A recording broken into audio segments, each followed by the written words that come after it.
各位观众朋友，大家好，欢迎收看这一节的明镜连线，我是维仁，在纽约为您带来重要新闻。美国东岸时间昨天星期四的晚上，在休士顿第3场民主党党内初选辩论开打了，而华裔的参选人杨安泽呢，他则是以黑马之姿，成为第9名挤进民主党参选人第3轮的辩论舞台。而其实呢，根据民主党的全国委员会制定的规则，参选人他们如果要参加这一次的辩论话，他需要那个党内初选的辩论认可，其中最主要的呢，就是在民主党的全国委员会认可的至少4项民调中，要获得至少2%的支持率，并且呢，要从40个州获得超过13万份的个人捐款。那从来不被看好的杨安泽，他居然是关关难过关关过，目前在部分民调是以第5名之姿站上了辩论舞台。不过呢，要说一句老实话，自从他宣布要参选以来呢，其实一直是没有人真正的看好他。那现在主流媒体是终于开始注意到他了。那对于这个起起伏伏的历程呢，其实从杨安泽他宣布要参选以前，就有人开始帮他筹选这个筹备助选，而其中一个呢，就是知名的华裔演员和制片人 Brian 杨明燊。他其实这一路呢都是陪伴着杨安泽，所以我们今天就请到了 Brian 来参加我们的节目。Hello Brian。Hello Carol， 你好，大家好。所以大家看到 Brian 如果觉得有点眼熟的话呢，可能你是这个 fans of Hawaii Five-0。Brian 之前是在这个 Hawaii Five-0 谈岛奇景里面呢担任 Charlie Fun， 那他也是这个林来疯还有这个王建民的故事后进的制片人。所以我们知道 Brian 他其实在美国的华裔的社群是十分的活跃的。那所以 Brian 昨天这个第3场的党内辩论的 Third Democratic Presidential Candidate Debate，I'm sure you watched that, but we'll get back to that later. First of all, we know you've been involved in this campaign for a very long time. So can you just briefly tell us how did you know Andrew? Yeah, so pardon my English, everyone. I've known Andrew because I came to know him 20-some years ago when I moved to New York City. I was a recent graduate from college. I moved to the East Coast. It wasn't directly for this job, but I wound up shortly after moving to the East Coast working for Andrew at one of his first startup companies. Everyone knows him as he says, he's a serial entrepreneur. And his first company that he started after he left law, he was an unhappy corporate attorney for 5 months. Again, these are things that he likes to say on stage. He started a company called Stargiving, and I was one of the first hires there. So I had the privilege of knowing him way back then, and we stayed friends ever since. And it was as much a surprise to me as I'm sure anyone in his life when he announced he was running for presidency about 2 years ago. So I've been a member of the Yang Gang. Well, I'm also a Yang, so I've been a member of the Yang Gang since birth, but a member of Andrew Yang's Yang Gang since the early 2000s. Right, because I remember seeing your social media post of Yen 2020 about 2 years ago, and I was just very confused what that was about. I thought you were running for something, but it turned out it was for Andrew. So what's your involvement with the campaign since 2 years ago?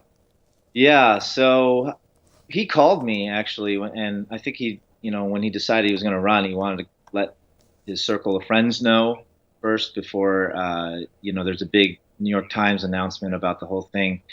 And it took a while to digest, but when it sunk in and I realized he was dead serious about it, I started to put the word out there. And that's what you're talking about. There's an early post of my banner was like Yang 2020, and everyone like you thought, are you running for president? Like what the heck? So no, I have to make very clear that I'm not actually part of his campaign officially. I am just a friend who happens to live and work in Hollywood, and so what I've been doing kind of unofficially, although certainly with the campaign's cooperation, is helping to plug Andrew's message into the community out here. A lot of folks, obviously influencers, people who work in the industry, celebrities, executives, the more people that hear about his message, the more people that meet him. He's been to LA for fundraisers and meetings at agencies. We got him in at WME, William Morris Endeavor. We're hoping to get him into the other agencies like CAA or ICM. He needs all the help he can get, obviously. So whether it's in Silicon Valley, where he also meets a lot of high-level people, whether it's in New York, where his office happens to be, these sort of different corners of the country where a lot of think tank and high-level people work and live. I'm doing my small part to just kind of plug him in. So, like, for instance, we're throwing a fundraiser for him in LA, October 1st, I think is the date. We're still trying to nail that down and inviting, there's going to be actors, executives, filmmakers, musicians, all kinds of people from media and tech coming. So that's just as sort of an unofficial Yang Gang person. That's my role in the campaign. I've been helping him plug into different media opportunities, getting him onto podcasts. Other outlets are trying to, they'll reach out to me after they hear, oh, can we somehow get Andrew into the studio or do a phone call with him? He has a media team, a press secretary, so they're doing a fine job. But any other opportunities I might be able to kick his way. That's what I'm here for. So but I'm not a member of his paid staff, which he actually has, I think, 50 to 60 members of working out of the office and in early states like South Carolina, Iowa, New Hampshire. I feel like I am doing this 24/7 now, but it's really just as a friend. Right. So you started helping about 2 years ago. How do you feel, or the journey with Andrew over the past 2 years? Do you feel like initially, just like yourself, you thought this came to you as a surprise? Just like some of us, we weren't really sure if he was that serious about running. And now he's being considered as one of the main candidates on the debate stage. So can you please describe to us what this journey has been like? And have you been getting more and more positive feedbacks or negative? Just briefly tell us what the journey was like. Sure. I think that anyone in his life, whether it is his staff, his family, his friends, has had the best hope for him, obviously, when he announced. And I'm sure most people looked at him, and even though they supported him and loved him, were like, you're crazy, and we'll see how long this lasts. And obviously, now that he's gotten to where he's top 6 in the 3rd and next month 4th round Democratic debates, galvanized a whole nation of Yang Gangers. I think it's definitely been a surprise, an eye-opening sort of example of what a lot of determination and obviously substance will get you. And having worked for Andrew 20 years ago, even at that early young age, I knew that Andrew had the qualities of a great leader, a visionary, someone who was compassionate and bold, innovative, very outside the box in his approach and thinking. I obviously didn't think he would apply those skill sets to running for the office, the highest office of the land, but it doesn't surprise me. It all sinks in, things start to click. And when you hear him speak, as more and more people are starting to catch on, it totally makes sense that, they call his campaign the revolution of reason, because he's so reasonable. He doesn't have, he's unshakable when you try to poke holes in his argument.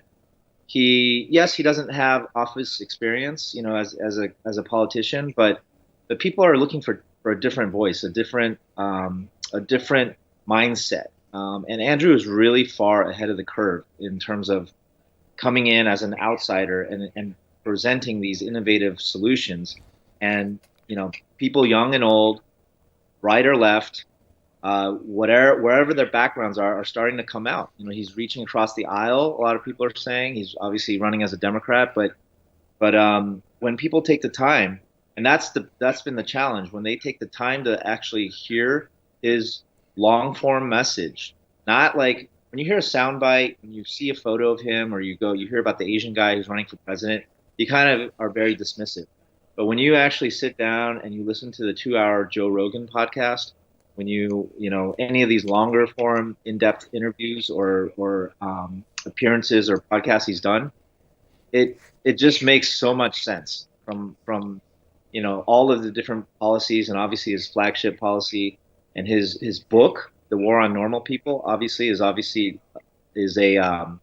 sort of underscores all of his policy points that he's trying to present. So it doesn't surprise me again that when people let it sink in that they actually like the guy. And now the question is, how much time does he have to have that message be super pervasive? And the media needs to come on board and start helping him. He's really getting a lot of traction online through social media, but mainstream media and more traditional ways of disseminating messages are still slow to catch on. They still think he's a fringe candidate, but I think they're starting to turn the corner because the grassroots support online has been so loud, so strong. And so at this point, it's all in. Everyone's doubling down in terms of helping him, because I think every time he has a victory on the debate stage or in the media and wins over more and more people, it just shows you that I think the sky is the limit for him, because there's still a lot of people who haven't heard of him or don't really know what his policies are all about. And when they hear it, they're going to really like it. So he is a dark horse, obviously, but there's a lot of people out there who are undecided, who aren't really paying attention because it's still early.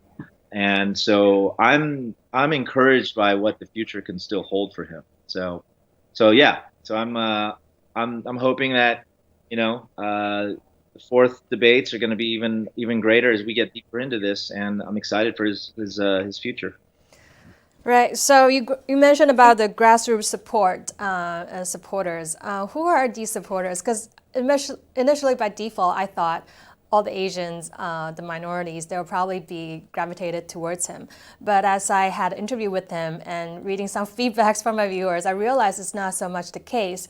And now with him having 3% in the national poll, it has to be more than Chinese or Asian who's supporting him. So who's his main who does he appeal to the most, and who are the supporters that you know of? Yeah, I think the early Yang Gangers actually were not the Asian American community. It might seem like it's the obvious one, but again, his reasonable arguments and policy points were really hitting home with all kinds of people. Again, I live here in LA, and I went out. They have a Yang Gang SoCal chapter. They have different Yang Gang chapters across the country now, and I went to some of their early events, and I was the only Asian person who was there. I was like, wow, this is amazing. There was all kinds of people, literally, except for Asians. We were not present. This was probably, 7-8 months ago when I went to one of these first events. And I think he speaks to a lot of folks who are definitely a lot of millennials who are born of a certain era, who are living the struggles that he points out in terms of having high student debt, who have limited options for their future. Because people are calling Andrew, sort of half jokingly, the pessimistic presidential candidate. On the contrary, he thinks he's an optimist because he wouldn't be running for president to try to save this country with his plan if he wasn't optimistic about what he was doing. But he does point out a lot of issues that we're having to deal with, and if we don't get ahead of and drive our country off a cliff. And so when people hear that, whether they're Caucasian, African American, Latinx, gay, straight, immigrant or not, a lot of folks are starting to, again, have that sink in and realize, man, this is affecting me, because, a lot of the bigger takeaway message points that he talks about are Amazon is sucking up, closing down 30% of our malls, right? Mainstream America is dying off. The auto industry is being wiped out by self-driving trucks. So all these things, if you think about it, Asian Americans aren't the core demographic of who he's talking to. And so a lot of folks who really liked what he's trying to bring light to are average middle Americans. And I think Asian Americans are starting to turn and come on board because, I hate to say it, but I'm an Asian American, so I feel like I have a good sense of how the community feels. They were a little bit apprehensive or curious that, oh, there's an Asian guy running for president, but he's what is his background? Who is this guy? I can't just jump on him because he's Asian and go vote for the Asian guy because he's Asian. That'll look, silly of me. But now as he's doing well and progressing in the polls and, representing the community, I think more and more people are starting to come on. And, that's not a knock against my Asian brothers and sisters who aren't necessarily visionaries, but I think it's just one of those things when it comes to politics, you have to be very careful with who you choose. And a lot of folks don't choose very early because, they want to know who's substantive and who's going to really last and stick around. And so now as we're getting more focused and coming down to the last 10 candidates, I think people are starting to pay more attention, and now the Yang Gang is growing and you see more Asian Americans coming into it. But the initial core group, definitely wasn't Asian American. Right, and you also mentioned now people are finally paying more attention to him because a lot of his idea, especially UBI, you can't just look at it for 10 minutes and understand it. You have to actually spend time to understand how it works and how it affects the country in general, right? A lot of people just wonder where the money's coming from, and a lot of people they just don't believe in it, and they don't really want to invest the time into understanding how it works. Just Right. like you said, he's very bold and he's very innovative, especially with UBI. So let's get back to the debate last night. Do you feel like he did okay on the debate platform, explaining UBI and ideas? How do you think he did last night? So last night, it was the third round debates from Houston, and I thought it was a good showing for him. I feel like, there's a lot of, if you follow,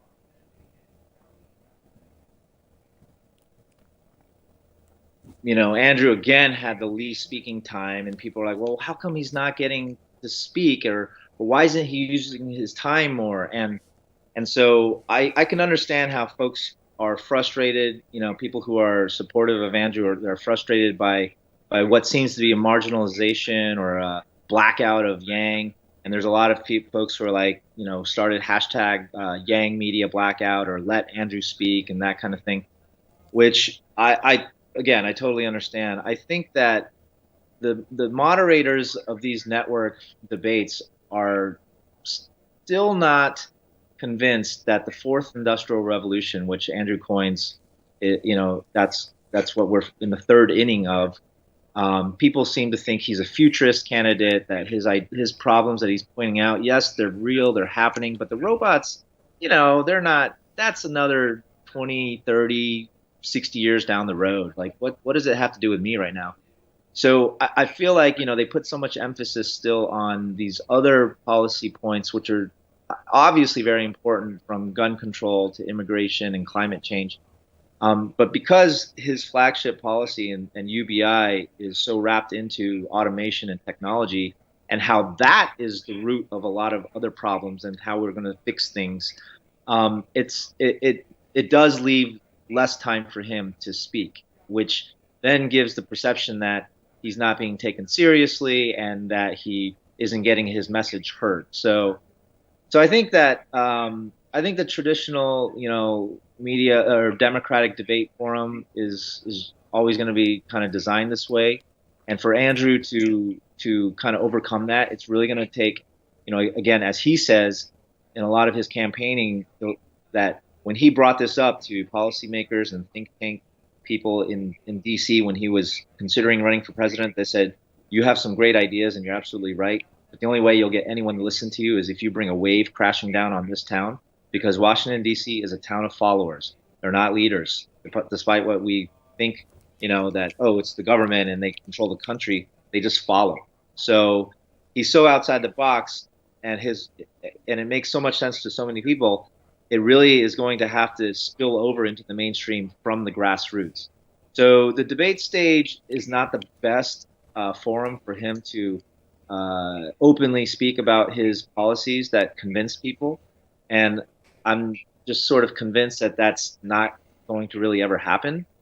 So he needs to really claw his way upwards through the grassroots again. That then will hopefully spill out into the mainstream. You know, the people talk about the polls, and it looks like Biden and Warren and Sanders are on top a lot, and they are.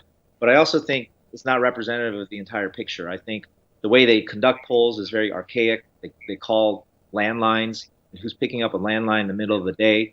You know, so people are consuming media and messages through different ways. And so Andrew is not going to get it through the traditional route. And so that's why, you know, everyone is again, quadrupling their efforts online through social media, through word of mouth, in trying to get his message out there. So the debates, you know, they're obviously a necessary part of the process. And he'll continue to do them. And as then, you know, maybe he'll get more time to speak about his message on that stage.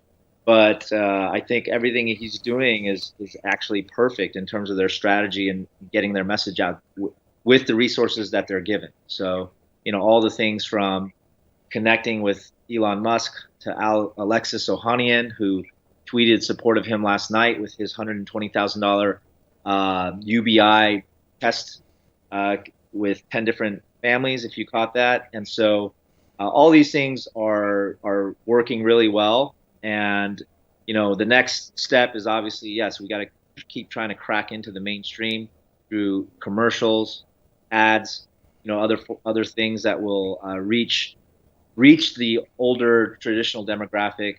But it's really going to be coming from the you know, like he says, the trickle up effect in terms of from the grassroots on up. So I think things went well, all things considered. You know, his website, I think, almost crashed because of the $120,000 offer to 10 different families. I heard a lot of people registered and went on to check him out more. So that was obviously a very successful, you know, strategy. People think it's a gimmick, but I think, you know, that can be a whole nother conversation. He's actually using his own campaign funds to use it to show real examples of how UBI will work the next year with these people. So yeah. So all in all, I think it was a good night for him. And you know, a lot of work ahead. And he's back on the. You know, I think he might be playing a basketball game today with Ted Cruz, but then it's no rest for the weary. Right back to the early states to keep pounding the pavement. Right. I think this is probably not going to sound very PC, but I do think his campaign looks sexier on social media than on the actual debate platform, which I think appeals to a lot of the younger voters and the younger audience as well. But now the third debate in the book, the next one is going to be in October, and we're going to be closely following that debate as well, and I'm sure you will. And thank you so much for sharing your thoughts and your time with us today. Thank you. Yeah, it's my pleasure.